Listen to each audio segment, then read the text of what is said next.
Hi friends, മിനീസ് വേൾഡിലേക്ക് എല്ലാവർക്കും സ്വാഗതം. അപ്പൊ ഇന്ന് ഒരു വെസ്റ്റേൺ രീതിയിലുള്ള ബീഫ് റോസ്റ്റിന്റെ റെസിപ്പിയാണ് കാണാൻ പോകുന്നത്.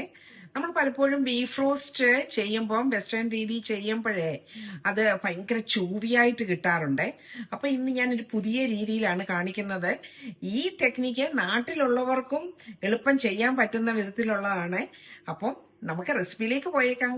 വായോ. 1/2 കിലോ ബീഫിന്റെ കഷ്ണം നല്ലവണ്ണം കഴുകി വൃത്തിയാക്കി എടുത്ത് അതൊരു ടിഷ്യൂ പേപ്പർ വെച്ച് അതിലെ വെള്ളമെല്ലാം എടുത്ത് കഴിഞ്ഞിട്ട് ഞാൻ 1/2 ടീസ്പൂണ് ഉപ്പും 1/2 ടീസ്പൂണ് കുരുമുളക് പൊടിയും കൂടെ പുരട്ടി ഒരു അരമണിക്കൂർ വെച്ചേക്കുമായിരുന്നേ. ഇത് ഇനി ഒന്ന് കുത്തി കൊടുക്കാം. ഇത് ബീഫിനെ നമ്മൾ കുത്തി നോവിക്കുമല്ല, ഇതിന്റെ ഉള്ളിലേക്ക് മസാല എല്ലാം ഒന്ന് ഇറങ്ങി പോകാൻ വേണ്ടിയാണ് ഞാനിങ്ങനെ ഒന്ന് കുത്തി കൊടുക്കുന്നത്. ഇങ്ങനെ കുത്തി കൊടുക്കുമ്പോൾ ഇതിന്റെ ഉള്ളിലേക്ക് ആ മസാലയും ആ വെളുത്തുള്ളിയൊക്കെ ചേർക്കുന്നതിന്റെ ഫ്ലേവറൊക്കെ നല്ലവണ്ണം ഇറങ്ങി പൊക്കോളുമേ. നിങ്ങൾക്ക് വേണമെങ്കിൽ ഇങ്ങനെ ഒന്ന് വരഞ്ഞും കൊടുക്കാം.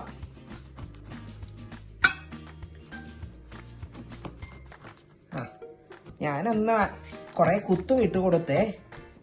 അപ്പൊ എല്ലായിടത്തേക്കും ആ മസാലയൊക്കെ ഒന്ന് ഇറങ്ങി പോട്ടെ.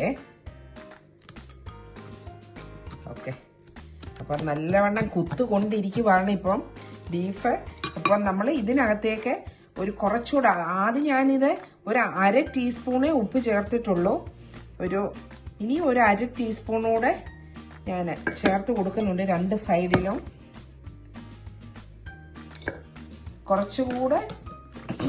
കുറച്ച് ഒലിവ് ഓയിൽ ചേർക്കുന്നു.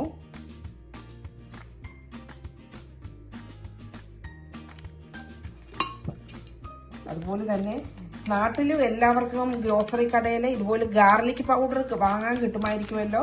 ഗാർലിക് പൗഡർ ഇല്ലെങ്കിൽ നിങ്ങൾ വിഷമിക്കേണ്ട. ഫ്രഷ് ഗാർലിക്ക് ഒരു കല്ലിൽ കുത്തി ചതച്ച് ചേർത്തേച്ചാൽ മതി. അതുപോലെ തന്നെ ഒരു നാരങ്ങാ നീര് ചേർത്ത് കൊടുക്കുന്നുണ്ട്. അതുപോലെ ഒരു 1/2 ടീസ്പൂണൂടെ നല്ല ഫ്രഷ് കുരുമുളക് നമ്മൾ കുത്തി പൊടിച്ചെടുത്തേക്കുവാണ്. അതെല്ലാം കൂടി ഇനി ഇതിനകത്തേക്കൊന്ന് നമ്മൾ ചേർത്ത് കൊടുക്കാം. ആ നാരങ്ങാനീരും ഉപ്പും ഇപ്പം ചേർത്ത് ആ കുരുമുളക് പൊടിയും എല്ലാം കൂടെ മൊത്തം ഇതിലേക്ക് ചെല്ലട്ടെ. ഇനി നമ്മൾ എന്താ ചെയ്യാൻ പോകുന്നതെന്ന് വെച്ചാൽ, നമ്മൾ ഓൾറെഡി അരമണിക്കൂർ ഇതെല്ലാം ഉപ്പും കുരുമുളകും മാത്രം പിടിപ്പിച്ച് വെച്ചല്ലോ. ഇനി ഇത് ഒത്തിരി നേരം ഒന്നും വെക്കണ്ട. നമ്മൾ ഇതൊരു കുക്കറിലേക്ക് ഇടാം. ഈ കുക്കറിലേക്ക് ഇത്രയും ലീക്ക് ഞാൻ ചേർക്കുന്നുണ്ട്. നാട്ടിലുള്ളവർക്ക് ലീക്ക് കിട്ടാനില്ലെങ്കിൽ നമ്മൾ സ്പ്രിംഗ് ഒനിയന് ഒരു 2-3 സ്പ്രിംഗ് ഒനിയൻ ചെറുതായിട്ട് കട്ട് ചെയ്ത് അത് ഇടാം. അതുപോലെ തന്നെ ഫ്രഷ് റോസ്മേരി, നാട്ടിലും നമ്മൾ പാക്കറ്റിലും കുപ്പിയിലും ഒക്കെ ആയിട്ട് ഉണങ്ങിയ റോസ്മേരി കിട്ടുമല്ലോ, അത് ചേർത്താൽ മതി. ഇവിടെ ഫ്രഷ് കിട്ടുന്നതുകൊണ്ടാണ് ഞാൻ അങ്ങനെ ചേർത്ത്. അതുപോലെ തന്നെ വെളുത്തുള്ളിയുടെ അല്ലി ഒന്ന് കുത്തി ചതച്ചെടുക്കണേ. അത് ഈ ബീഫിന്റെ ഉള്ളിലേക്കൊക്കെ നമുക്കൊന്ന് വെച്ച് കൊടുക്കാം. അപ്പൊ ഈ ഗാർലിക്കിന്റെ നല്ല ഫ്ലേവറൊക്കെ ഇറങ്ങി നല്ല അടിപൊളി ടേസ്റ്റ് വരുമേ. ഇനി ഞാൻ ഇതിലേക്ക് ചേർക്കുന്നത് ഒരു 2 കപ്പ് വെള്ളം ചേർത്ത് കൊടുക്കുന്നുണ്ട്. പിന്നെ ലാസ്റ്റ് ഞാൻ കാണിക്കാം അത് എന്തിനാണ് ആ 2 കപ്പ് വെള്ളം ചേർത്തതെന്ന്. ഞാനിത് കുക്കറിലിട്ട് ബീഫ് ഇത് ബ്രിട്ടീഷ് ബീഫാണ്, അതുകൊണ്ട് ഇതിന് ഒരുപാട് വേവില്ല. നാട്ടിലെ ബീഫ് ആകുമ്പോൾ ഒരു 5 വിസിലൊക്കെ അടിക്കേണ്ടി വരുമേ. 2 കപ്പ് വെള്ളം ഞാനിപ്പം ചേർത്തിട്ടുണ്ട്. ഇനി നമുക്ക് ഇത് ഞാനിപ്പോ ഒരു 4 വിസിലിനാണ് വെക്കുന്നത്. ഞാൻ കുക്കർ അടച്ച് 4 വിസിലിന് വേണ്ടി വെയിറ്റ് ചെയ്യാം. പാനില് നമ്മൾ 1 സ്പൂണ് ഒലിവ് ഓയിലാണ് ഒഴിച്ചത്. ഈ ഒലിവ് ഓയിലിലേക്ക് ഒരു 1/4 സ്പൂണ് പെപ്പർ പൗഡർ ചേർത്ത് കൊടുക്കുന്നുണ്ട്. ഇനി നമ്മൾ കുക്കായ ആ ബീഫ് ഇനിയും ഈ പാനിലിട്ട് നമ്മളൊന്ന് തിരിച്ചു മറിച്ചിട്ട് ഒന്ന് ഡ്രൈ ആക്കി എടുക്കണം. ഓരോ സൈഡും ഡ്രൈ ആയി കഴിയുമ്പോൾ നമുക്ക് തിരിച്ചിട്ട് കൊടുക്കണം.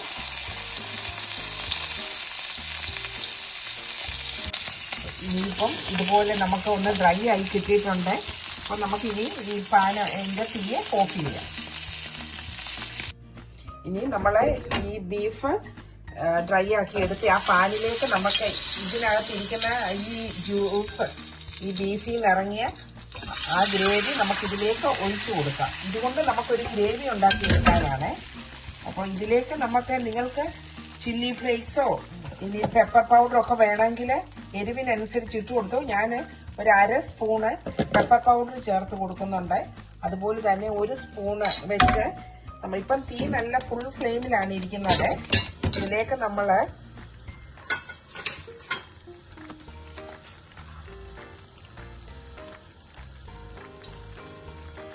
ഇത് 2 പീസ് ബീഫ് സ്റ്റോക്കിന്റെ ക്യൂബ് എടുത്ത് നമുക്ക് ഈ ഗ്രേവിയിലേക്ക് നമുക്ക് ചേർത്ത് കൊടുക്കാം. അപ്പോൾ അതിന് നല്ലൊരു ഫ്ലേവർ വരും, നല്ല ടേസ്റ്റുമായിരിക്കും. നമുക്ക് ഇങ്ങനെ ഗ്രേവി ഉണ്ടാക്കാം. അതൊരു ചെറിയ ക്യൂബ് ആയതുകൊണ്ട് 2 എണ്ണം ചേർത്ത് കൊടുക്കാമേ.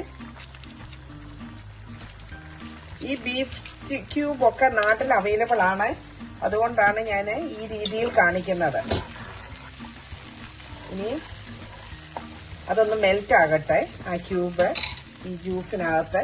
അതുപോലെ തന്നെ ഇതിലേക്ക് നമ്മൾ 1 സ്പൂണ് കലക്കി വെച്ചേക്കുന്ന കോൺഫ്ലവറും കൂടെ ചേർത്ത് കൊടുക്കാമേ. അപ്പം ഗ്രേവിക്ക് നല്ലൊരു കൊഴുപ്പൊക്കെ കിട്ടാൻ വേണ്ടിയാണ് അത് ചേർത്തത്. അപ്പം നല്ല തിള വന്നപ്പോൾ നല്ല ടേസ്റ്റുമാണ്, അടിപൊളി ഗ്രേവി. ഇതിനകത്തെ ഉള്ള ആ വെജിറ്റബിൾ ഒക്കെ ലീക്സ് ഒക്കെ ഞാൻ ചേർത്തത് കുക്കായി ഇതിനകത്ത് മിക്സ് ആയിട്ടുണ്ട്. ഇത് എടുത്ത് മാറ്റണമെങ്കിൽ അങ്ങനെ ചെയ്യാം. ഇതെല്ലാം കിടക്കുന്നതുകൊണ്ടും നല്ലൊരു ഫ്ലേവർ കിട്ടും. നല്ല തിക്ക് അടിപൊളി ഗ്രേവി ആയിട്ടുണ്ട്. അപ്പം നമുക്ക് തീ ഓഫ് ചെയ്യാം. ഒരു ഡിഷിലേക്ക് ഇത് പകരാം.